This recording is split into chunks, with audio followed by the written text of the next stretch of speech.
Welcome to the beautiful world of aquascaping. Today we're going to continue the saga of my home tank, and I'm going to tell you the story of it, which started exactly 5 months ago when we made the first video on this channel about the setup. Stay with us.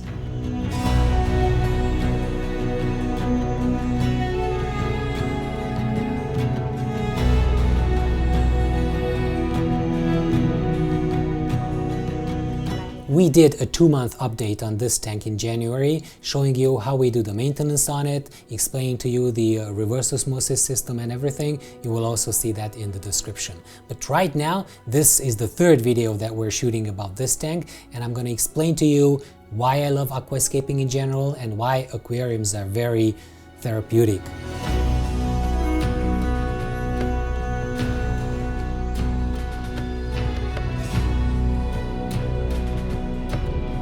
Every picture tells a story. This is true for filmmaking, for photography, for aquascaping. So if you want to have a great tank that you like, that your visitors like, that your family likes, then you should really tell a story with that. If you limit your storytelling capabilities with the products, with the objects that you use in certain tanks, you will not like that story. It's not going to be a rich story. It's not going to be a story that you will want to listen for a long time. With this tank, I'm really happy because I can sit in front of it for 4 or 5 hours non-stop. And not only me, my dear wife Dory also. So we're sitting here, we're talking about the shrimp, the fish, the plants, the overall process of the tank. And there's always something to observe, there's always something to think of, there's always something to, contemplate on. Obviously, some of you will argue that you can also do that by looking at a normal tank, at a beginner's tank, where you have a couple of plants and you have the substrate visible because you don't have enough plants, you only have 1 or 2 hardscape elements. Yes, but I'm really sure that most of you can do a lot better. So when you compose your hardscape, when you plan your tank, try to do something that you will live with, you will enjoy for a long time. This is very important. If I can convince you somehow that you can do it, that you can think of a great layout and plant it with the proper plants and have a lot of details in your tank, my mission on this channel is accomplished. I really like that this tank has a story. You will see that there's a chasm in the middle, a little opening. That's the place where the fish would like to hide. And they're actually sleeping there, so they go back there every night. And when the lights go on and they get stressed a little bit, then they will just flee back and hide. See if I scare them? They go back immediately. Have you seen that? They're already in that chasm. It's really cool. So they have places to hide. That's very important. The rest of it is a really open space.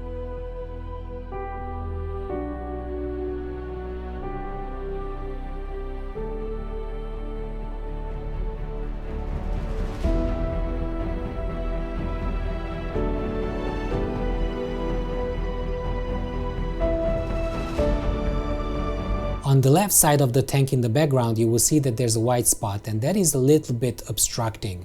I don't really want to have that there.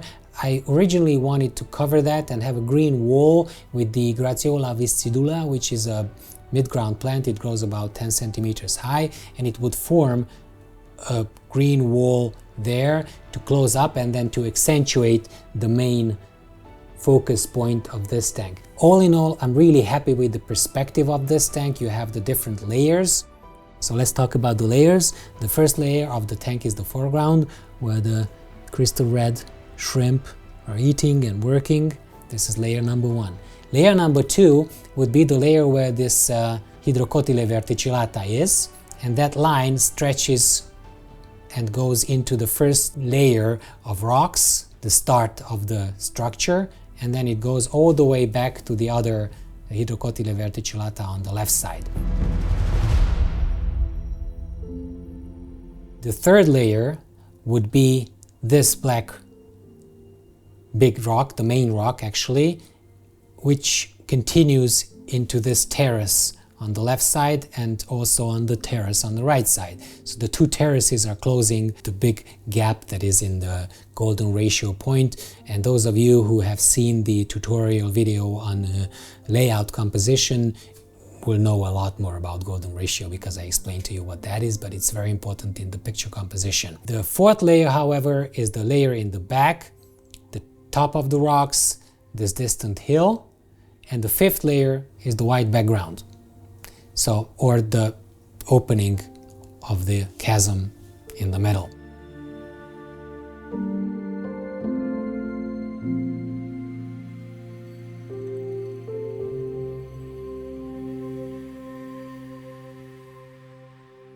It's very important that the aquarium gives you a sense of perspective. So when you're looking at this, what is the story of this tank? This is a story of a valley with terraces on both sides, with big rocks overshadowing this valley, and this very smooth terrace that is on the left side. And then you have these green pastures that stretch in the foreground and stretch in the background as well. And you have the lush green growth also in the foreground here in the right side, and also in the background at the top. And then the second story of this tank is the life that lives in this little valley. And the life is composed of three elements. The shrimp, we have the CRS, the crystal red shrimp that I already talked about, and they're breeding. And I really love that, because the new shrimplets are crawling out sometimes, and I'm always the first one to observe it because I know what to look for. And they're so tiny that you don't see them really. There's 2 generations that were born in this tank already, and the number of the shrimp did not multiply, but I see a good growth.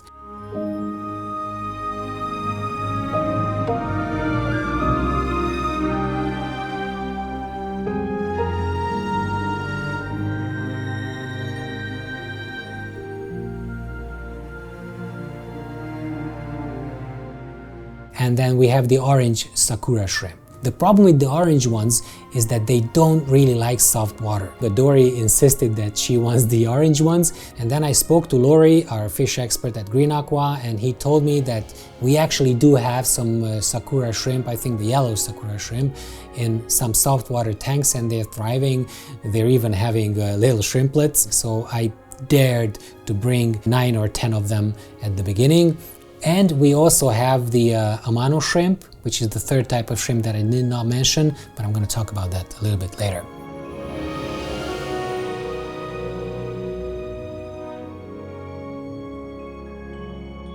The second group of creatures that live in this tank are the snails. And we have a lot of Cleton snails in this tank, which are helping us to cope with the algae, and they're the only snails that are eating the black brush algae, which is an algae that is present in some of the good quality, well-established tanks. So for us, it was very important to have something that would actually help us fight that. So this is why we brought the Cleton snails. And the third group of living creatures in the tank is obviously the fish. We have 3 types of fish in this tank. We have the celestial pearl danios, we have the erythromicron, which is the same kind of danios, and they can actually breed between each other, and they're swimming together, which I really like. They're beautiful little fish. And then we have the algae eaters, the Siamese algae eaters, which are a little bit big for this tank, but they're only guests here, and they're going to be brought back to Green Aqua as soon as they ate all the algae.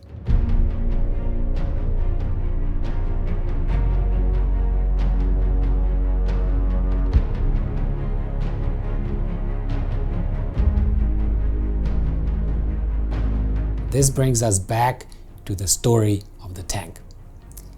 It all began with the setup.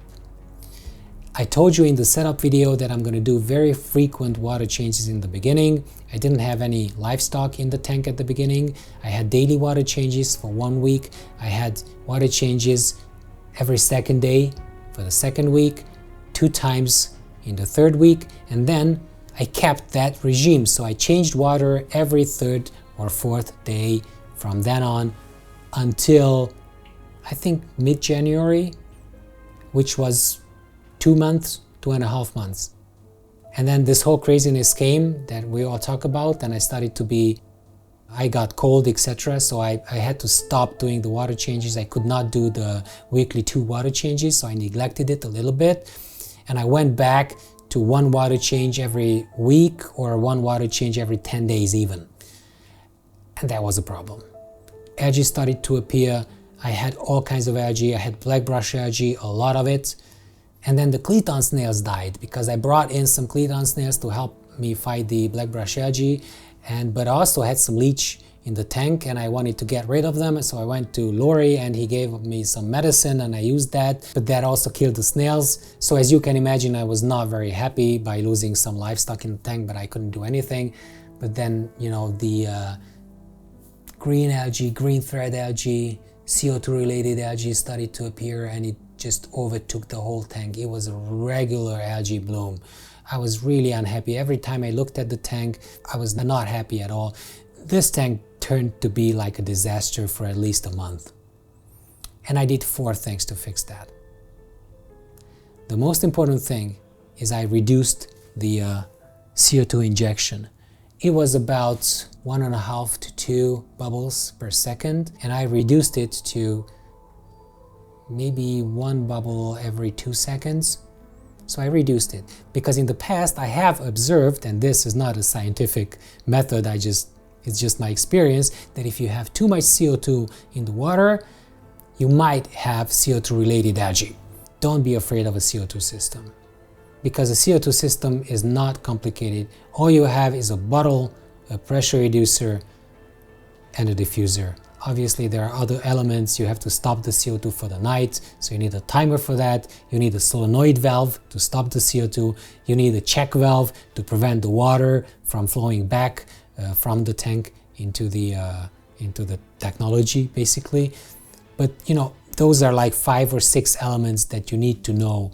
Oh, I just realized that the CO2 is running out. Look at the right side, it's below, well below 50. It's in the red. And at the bottom of the picture, you can see the solenoid valve. This is a 2 kilogram bottle and it lasted 5 months. It's not complicated. It's not something that pros do. If you're a beginner, do not be afraid. If you can have the budget for a CO2 system, invest in it. You're gonna love it. You're gonna be able to light your tank with a bright light, to enjoy it, to have all kinds of plants that you can imagine, aquatic plants obviously. You're not limited to the number of the plants that would survive without CO2 injection. So CO2 is easy. It's for beginners. I don't know where this myth comes from that no, CO2 is not for beginners. If you want to start the beginner's tank, don't do CO2. Why? What is this rule? Who said you can't? Come on. I'm sometimes so, angry maybe, frustrated on this type of thinking of people, making rules and stating that what they do is the right thing. So this is why I always tell you, what we're doing is an example. We do these videos to inspire you, to educate you, but ultimately this is what we do. That doesn't mean that you cannot have no filter, no CO2, spotless, nice tank with good layout, simple layout. Yeah, you can have it. The second thing that I did, I took the inflow, the lily pipe, it was pointing upwards. And then I adjusted it to point a little bit more horizontally, and you can see that the surface does not move as much. So I'm not drawing out CO2 with the lily pipe. I have less CO2, but I'm not getting rid of it as fast as I did before. The third thing that I did is I brought in the algae eaters. And this is very important because I never had a mono shrimp in this tank, and a mono shrimp are known to be the best algae eating crew that you can have. And they started greasing on the algae immediately. And I brought in some Siamese algae eaters. Now I have 3 of them, not big ones. I know that Siamese algae eaters will grow very big, so this is why they're gonna go back to a bigger tank in Green Aqua as soon as they grow bigger. And then I brought back the new snails, the new Cleton snails that I lost in the beginning, and those also started to eat the black brush algae. Oh, and the fourth change that I made was getting rid physically of all the algae that was in the tank. Took a toothbrush, moved the toothbrush along the plants. Obviously there was a lot of algae still in the tank, but then the algae crew came and they could cope with the remainder of the algae. So right now the tank is spotless. I don't see any traces of algae, not even from up close. And I'm really proud.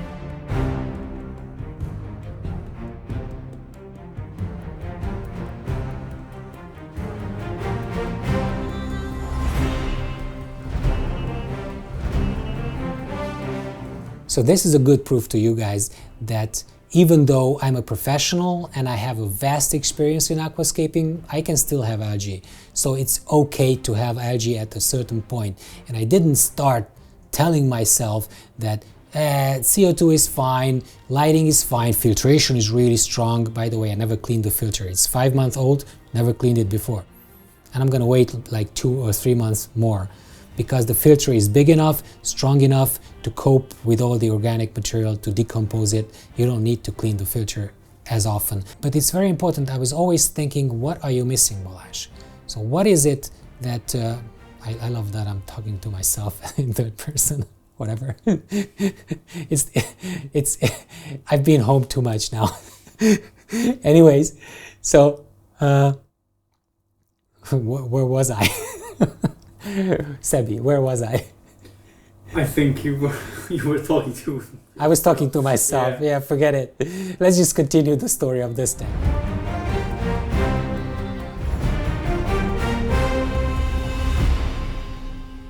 The most interesting times in the day, the life cycle of the tank, is the feeding time. First of all, we always feed the fish. How do you feed the fish? There's a tap on the filter, very easy to stop. And it's a feast.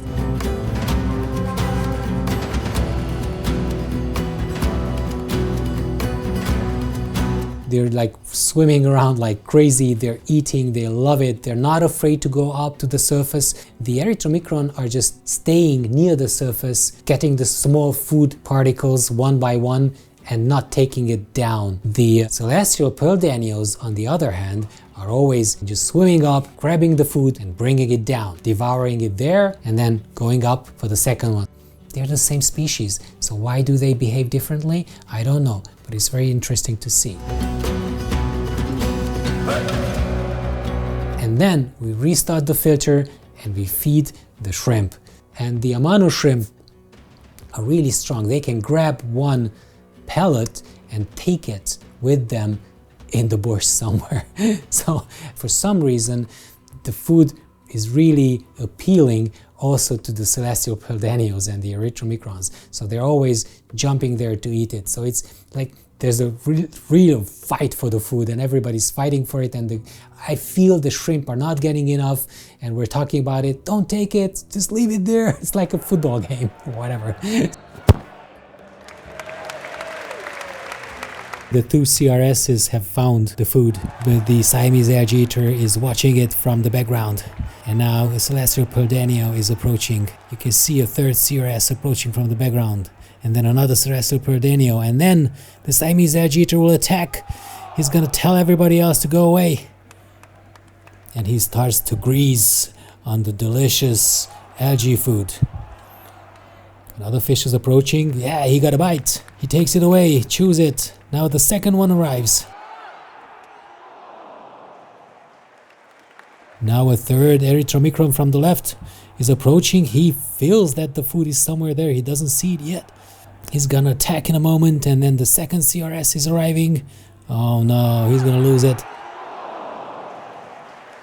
Man, what's happening? Don't fight, come on. And then the big predator, the Amano shrimp. Luckily, the Siamese algae eater had chastened him away, giving chance for everybody else to get a bite. Because if the Amano shrimp touches it, it's gone. He's gonna just grab it and take it away. Let's see what the Amano shrimp does. See, that's what he does. He grabs it, he wants to take it away. The other one fights it, and then he's gone. He's gone.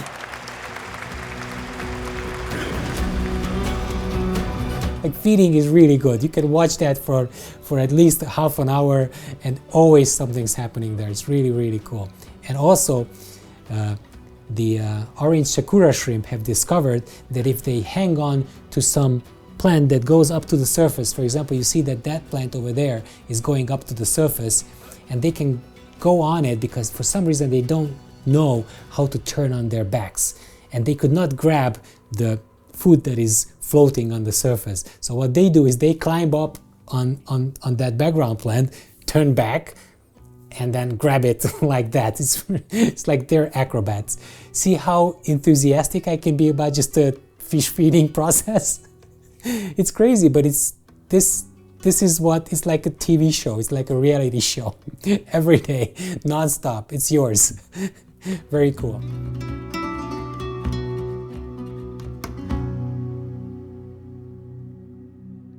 Oh, and I added a new plant, the Microcarpa minima, which is over there, and there's a patch over there as well, which goes quite well together with the Gratiola viscidula, which I have it in the background there. That's Gratiola there, and that's Microcarpa there. And yeah, this is the story of this tank. I really love the therapeutic effect of a planted tank, and in fact, I started this hobby because I was so stressed with my television work. I was a TV director directing live events, and I was drinking a lot of beer at that time every evening, getting home late, very stressed. Everybody was asleep. So I really had to do something to reduce stress. And the process of trimming the plants, changing the water, just being busy with the tank helped me to get rid of the everyday thoughts.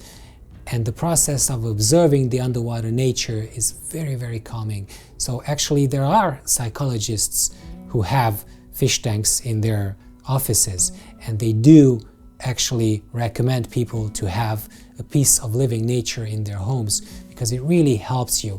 And I think that in these times that we're living right now, this has an even more accentuated importance.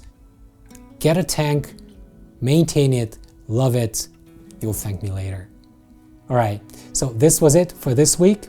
I hope that you like this verbose, too much talking video. I promise that we're gonna have a lot of builds in the future. If you did not subscribe to the channel, please consider doing that. There are many people who are watching these videos and are not subscribed. I can see that by numbers. And it's also very good to have the bell button clicked next to the subscribe button because you can get notified by our future uploads. And we upload 1 or 2 videos every week, one major video on Thursday and another cinematic video, if we can do that, on Monday.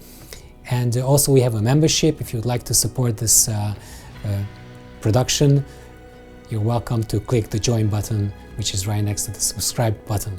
All right, we'll see you next week. Let us know how your tank goes.